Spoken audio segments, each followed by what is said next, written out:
Welcome to Legion Builds, where I guide you on how to bring your favorite fictional characters into Dungeons & Dragons. This video and all my content is made possible by my Patreon supporters, and it's dedicated to every one of you who subscribes to my channel. Thank you all so much. Now live on patreon.com/63rd Legion, we're traveling back into the fog to watch two killers face off. From Dead by Daylight, it's the Oni versus the Clown.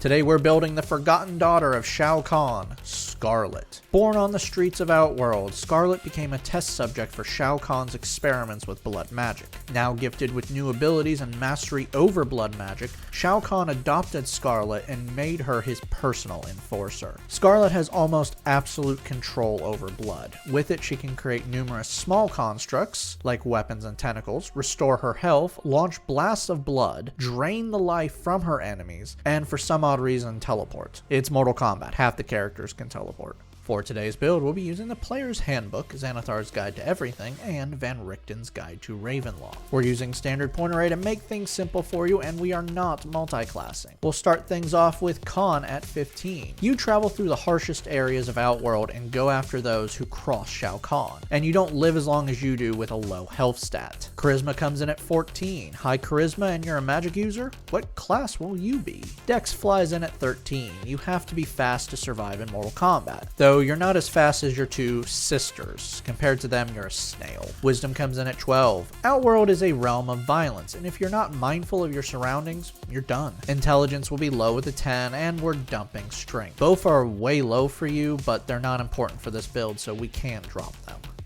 Skarlet was a human of Outworld, but has been reborn as something else. Reborn, found in Van Richten's, works perfectly well for a modified creature. You can go with Damphir if you wish, but Skarlet drains blood by commanding it to her, not biting. Also, she hates being called a vampire, because she's not a vampire. Place +2 into Charisma and +1 into Con. Ancestral Legacy grants you 2 proficiencies of your choice. Grab Perception and Acrobatics. Deathless Nature makes you harder to kill, which I'm sure your biological control over your body helps with that. You have advantage on saving throws against disease and being poisoned. You have resistance to poison damage. You have advantage on death saves. You don't sleep, can't be put to sleep, and you don't eat, drink, or breathe. Your long rests are 4 hours where you remain conscious. Knowledge from a past life lets you add a DC to your skill checks. You can do this a number of times equal to your proficiency bonus between long rests. For background, take stealth and survival. Okay, pretty sure you all know where we're going with this. Level 1 Warlocks start off with 2 skills. Take Investigation and Intimidation. Otherworldly Patron is the source of your power. So for you, Daddy. I tend to make the Warlock Patron as a sugar daddy joke a lot, but this time it fits because it's actually your adopted father. A violence-loving adopted father. Hexblade, found in Xanathar's Guide, can have a violence-loving patron. Hex Warrior grants you proficiency in medium armor, shields, and martial weapons. You can also bond with a weapon after a long rest that lacks the two-handed property. When bonded, you can use your Charisma modifier on attacks and damage, instead of Strength or Dex. Hexblade's Curse lets you curse a creature within 30 feet of you that you can see. While cursed for 1 minute, you deal bonus damage to the target equal to your proficiency bonus when you deal damage. Your crits against them are on 19 or 20, and when they hit 0, you regain HP equal to your Warlock level plus Charisma modifier. Pact Magic makes you a false spellcaster who has limited spell slots but has them leveled up as you level up. You start off with 2 cantrips and 2 first level spells. For your spells, Eldritch Blast throws a Lance of Blood out to 120 feet and deals 1d10 force damage on a hit. Sword Burst sends out a blast of blood around you, hitting every creature within 5 feet and forcing a dex save, dealing 1d6 force damage on a failure. Arms of Hadar sends out blood tentacles from your body, attacking everyone within 10 feet and forcing a strength save. On a failure, they take 2d6 necrotic damage and lose their reaction until the start of their next turn. Shield adds +5 to your AC as a reaction and stops magic missile from hitting you. Level 2 Warlocks receive Eldritch Invocations. These are special features gifted to you from your patron that alter you further. For these invocations, Armor of Shadows lets you cast Mage Armor without a spell slot or components. This gives you an AC of 13 plus Dex for 8 hours when not wearing armor. Agonizing Blast adds your Charisma modifier to your Eldritch Blast damage. For your new spell, Cause Fear targets one creature within 60 feet of you and forces a Wisdom save. If they fail, they become frightened of you for 1 minute while you maintain the spell. They can repeat the save at the end of each of their turns. Level 3 Warlocks gain a Pact boon. Pact of the Blade lets you create a magical melee weapon out of blood that you desire. With an action, you can summon your weapon, and you can use your Hex Warrior to bond with it to use your Charisma modifier. You can also bond with a magical weapon of your choice. Now, you can create spears, scythes, whips, but you prefer a short sword. Your spells are also upgraded to 2nd level. Make sure to check your spells to see if leveling them up causes bonuses, like Cause Fear can now target more creatures, and Arms of Hadar now does 3d6 necrotic damage. For your new spell, Misty Step teleports you with a bonus action up to 30 feet. Level 4 Warlocks earn our first ability score improvement, Let's Grab a Feat. Athlete adds +1 to Dex and increases your movement capabilities. Now when you're prone, you can stand up with only 5 feet of movement, climbing doesn't cost extra movement, and you can now make a running long jump or high jump with only 5 feet of movement. For your new spell, Hold Person traps a humanoid within 60 feet in a bloody grip. Forcing a wisdom save, should they fail, they are paralyzed for 1 minute while you maintain the spell. Toll the Dead targets one creature within 60 feet and forces a wisdom save. Should they fail, they take 1d8 necrotic damage or 1d12 necrotic damage if they are below full health.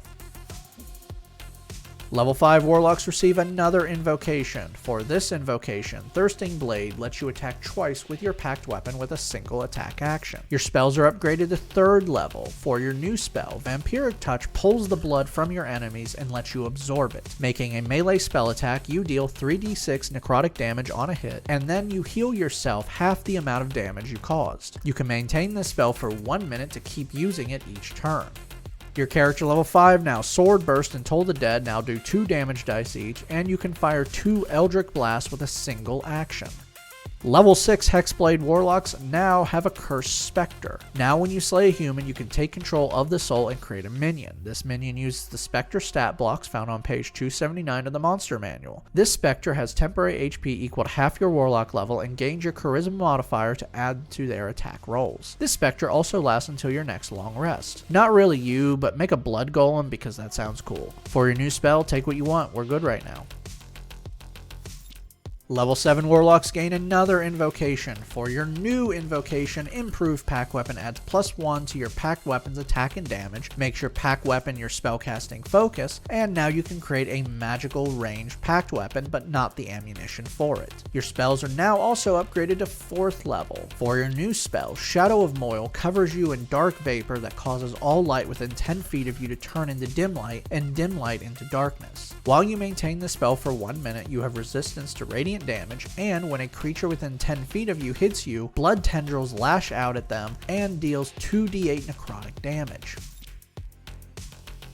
Level 8 Warlocks earn another ability score improvement. Place this into Charisma for better spell attack and DC. For your new spell, Spirit Shroud calls on the blood of those you've ended, surrounding you in blood vapor for 1 minute while you maintain the spell. While active, all your attacks deal an extra 1d8 necrotic damage. Any creature you deal this damage to can't regain HP until the start of your next turn. In addition, any creature of your choice that you can see within 10 feet of you has its speed reduced by 10 feet until the start of your next turn.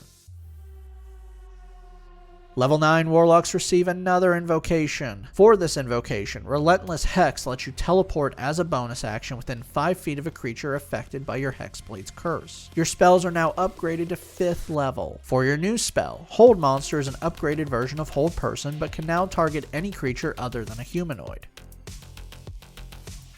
Level 10 Hexblade Warlocks gain Armor of Hexes. Now when the target of your Hexblade's curse hits you with an attack roll, you can use your reaction to roll a d6. If you get a 4 or higher, the attack misses regardless of what they rolled. For your new spell, Chill Touch fires a Blood Blast out to 120 feet and deals 2d8 necrotic damage, and they can't regain HP until the start of your next turn. Level 11 Warlocks now have their first Mystic Arcanum. These are free spells of 6th level or higher that you can cast once per long rest without a spell slot. For your 6th level Arcanum, Circle of Death creates a 60-foot radius sphere of blood vapor out to 150 feet. Each creature within the sphere must make a con save or take 8d6 necrotic damage. For your new spell, Far Step is a 60-foot teleportation that you can make with a bonus action, and you can maintain the spell for 1 minute and teleport with a bonus action each turn. I'm not gonna lie, I've beat MK way too many times with spam teleportation moves. Your character level 11 now, Sword Burst, Chill Touch, and Toll the Dead now have 3 damage dice each, and you can fire 3 Eldritch Blasts with a single action. Level 12 Warlocks earn another ability score improvement, cap off Charisma. You also have a new invocation. For your new invocation, Life Drinker adds necrotic damage to your pack weapon that equals your Charisma modifier. Level 13 Warlocks receive another Arcanum. For your 7th level Arcanum, Power Word Pain attacks the blood of your enemies, targeting a creature within 60 feet. If the target has 100 HP or lower, the target begins to feel intense pain. While they are affected by the spell, their speed can never be higher than 10 feet. They have disadvantage on attack rolls, skill checks, and saving throws except for con saves. Finally, if it tries to cast a spell, it must make a con save or the spell fails and is wasted. At the end of each of their turns, they must make a con save to end the effects. For your new spell, Innervation fires Tendrils of Blood at a creature within 60 feet, forcing a dex save. If they succeed, they take 2d8 necrotic damage and the spell ends. If they fail, they take 4d8 necrotic damage, and until the spell ends, you can use your action each turn to deal an automatic 4d8 necrotic damage. Each time you deal this damage, you regain HP equal to half the damage dealt as their blood comes to you. This spell lasts for 1 minute while you maintain it, and will end early if you use any other action, the target gets outside the range of the spell, or gets total cover from you.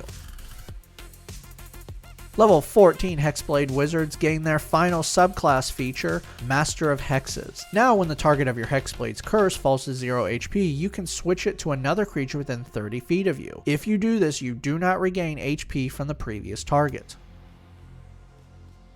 Level 15 Warlocks receive another Arcanum. For your 8th level Arcanum, Power Word Stun targets one creature within 60 feet. If the target has 150 HP or lower, it is stunned. The stunned target must make a con save at the end of each of its turns, ending the spell if they pass. You also receive another invocation. For your new invocation, Lance of Lethargy reduces the speed of a creature you hit with your Eldritch Blast by 10 feet until the end of your next turn. For your new spell, take what you want, we're pretty good now. Level 16 Warlocks earn another ability score improvement. Place this into Dex for better AC. Level 17 Warlocks now have their final Arcanum. For your 9th level Arcanum, Power Word Kill lets you end someone within 60 feet of you. If they are at 100 HP or less, they die. Simple. For your new spell, take what you want again. We need nothing else spell-wise. Your character level 17 now, Sword Burst, Chill Touch, and Toll the Dead now have 4 damage dice each, and you can fire up to 4 Eldritch Blasts with a single action. Level 18 Warlocks gain their final invocation. For this invocation, go with what you feel. There's literally nothing else I want to give you, and there's some really good invocations to take. Level 19 Warlocks earn our final ability score improvement. Place this once more into Dex for a better AC. For your final spell, go nuts and have some fun here. Our final level is level 20 Warlock, and you are an Eldritch Master. You can now regain all used spell slots for free once per long rest. Not the greatest ending of a class, but a practical one with your limited resources. Now that you've hit level 20, let's recap. Your stats are Strength 8, Dex 18, Con 16, Intelligence 10, Wisdom 12, Charisma 20. Let's dive in. You are just vicious, plain and simple. Your short sword is dealing 1d6 plus 11 plus 5 necrotic damage. You can add more damage with Spirit Shroud. You can hit enemies that hit you, and you have a ranged attack that deals 1d10 plus 5 force damage and can slow them down. You can stun your enemies, make them feel only pain, drain their life, paralyze them, or, just kill them. You have a decent movement, nothing compared to Katana or Melina, but you have multiple teleportations to get you out of harm's way or up close into a fight. Finally, you have an AC of 17 with a total HP of 160, taking the average. Downside: you have very limited resources with only 4 spell slots and a lot of once per long rest abilities. You also have a ton of concentration spells that are amazing, and you can only have one of those up at a time, which is a downside for most spellcasters. In the end, none of that matters because this is an enforcer build. You're made to cause pain and death with no remorse, so get into the fray or stay back and snipe away. Thank you for joining me today. Make sure to like and subscribe to not miss a single new build each week on YouTube and Spotify. Make sure to check out my Patreon where you can help decide next week's new character.